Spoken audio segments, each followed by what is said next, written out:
I've had enough of this shit. I'm done.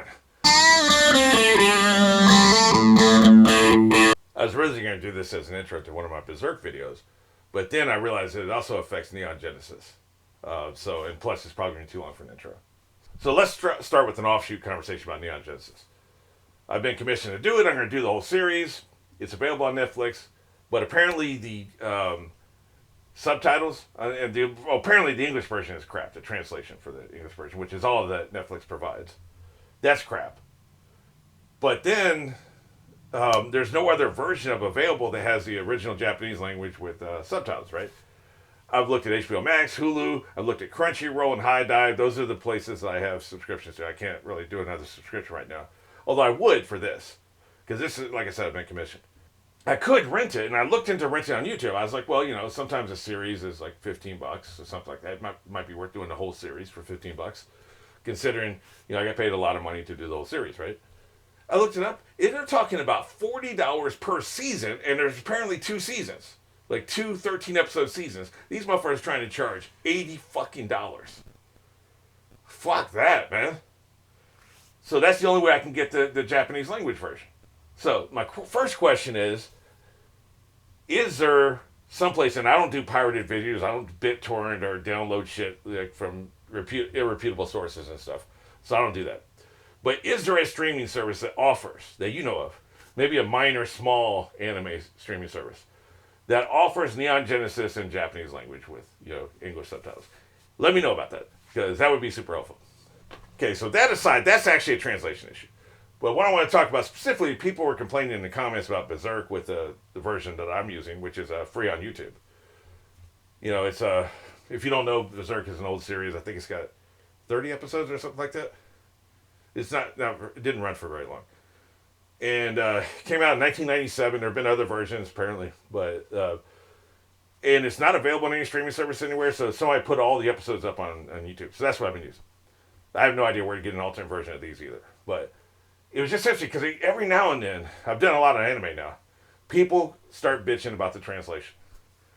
And I just wonder how much of that is bullshit. How much of it is... some of it can be like gatekeeping. It's like, hey, I know more than you, or, it has to be this precise fucking way. Like, it literally has to be like this exact fucking way, or I'm unhappy, because a lot of people like to bitch, right? People just love to complain. So, it could be that.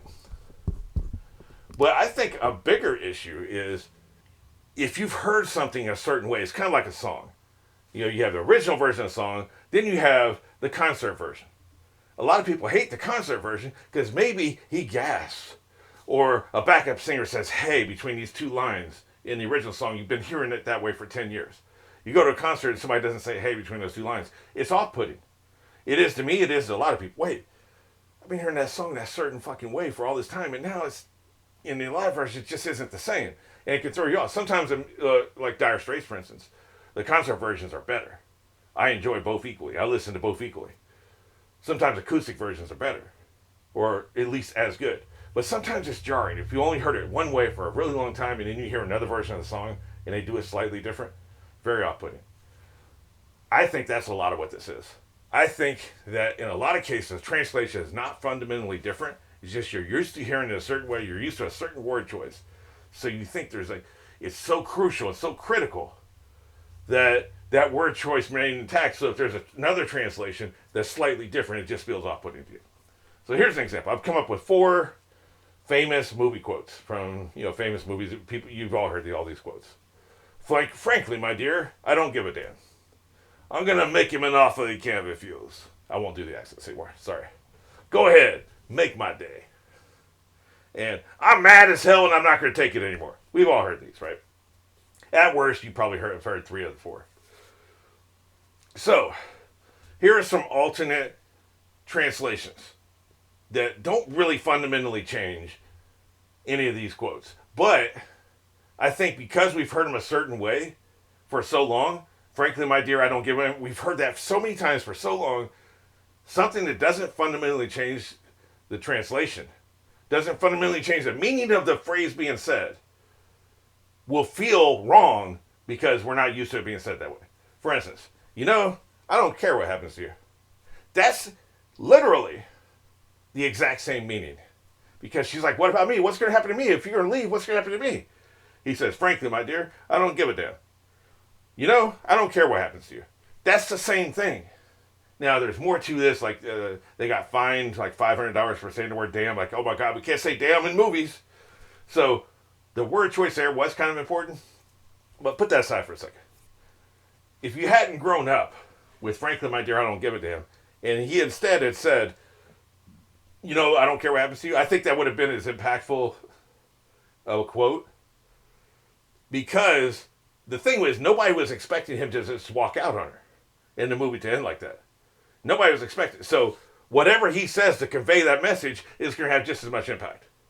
Now, yeah, the cuss word, that gives a little bit of extra sauce, a little bit of extra seasoning, I'll grant that. So that's a better line. But if they'd written that, my replacement line, it doesn't really change the meaning, for the most part. It has this is one you could probably argue. Because the word damn kind of, like I said, adds that little extra spice. That's what a lot of people complain about.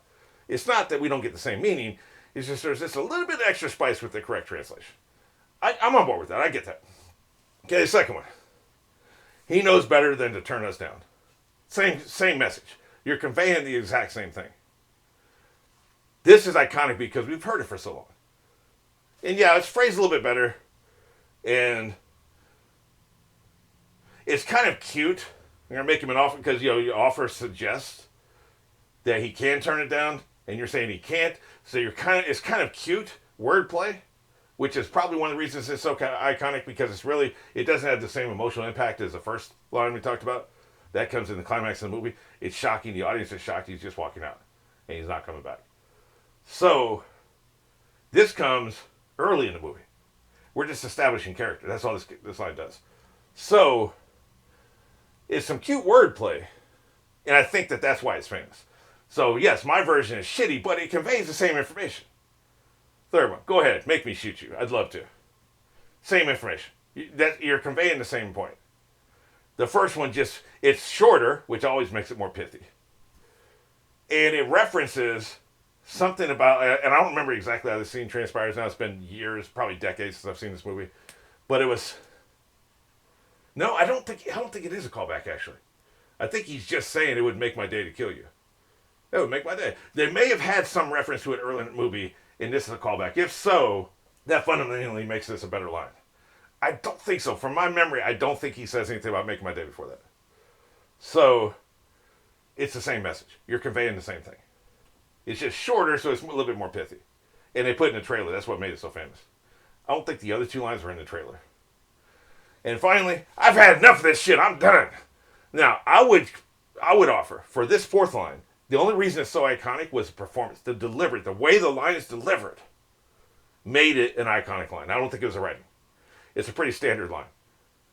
There's no clever wordplay there. It's not short. The delivery made this line. So the same actor with the same energy, deliver it the same way, would make it exactly as impactful. So none of these fundamentally change the meaning of what's being conveyed, but the lines are so iconic, if you hear it phrased a different way, it's off-putting. So that's my question to you.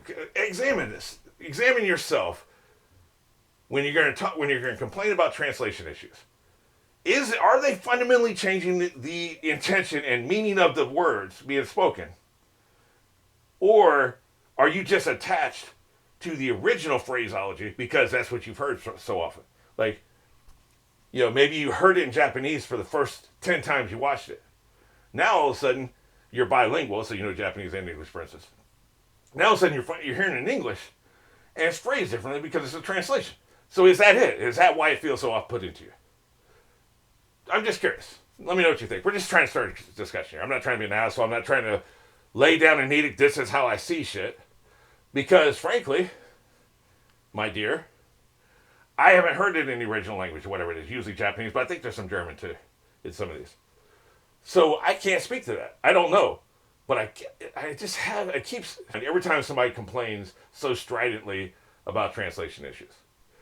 Like I said, I do want to find the Japanese version of Neon Genesis. Let me know about that. But as far as Berserk, so far, I've done quite a few episodes. I've had quite a few conversations about this show. This is the first time it's ever come up. So I don't know how much of an issue it is. I kind of doubt it's some major issue. But, we'll see. Give me thoughts about that too, or any other show. Like I'm doing Full Metal Alchemist Brotherhood over on Patreon. It's English, so it's been translated. Nobody's complained about that translation. They say it's actually a good translation. But let me know if you have thoughts about that. I'm trying to think. Hunter x Hunter I did. There was a lot of conversation about that. In fact, Andy, one of the people who was so enthusiastic about me doing Hunter, has also been enthusiastic about me doing Berserk. He had translation issues. He had issues with how some episodes were translated, wanted me to listen to them in the original Japanese, but has never made that complaint about the Berserk translation. So it's interesting. I think everybody's going to have their different take on this. But let me know what you think.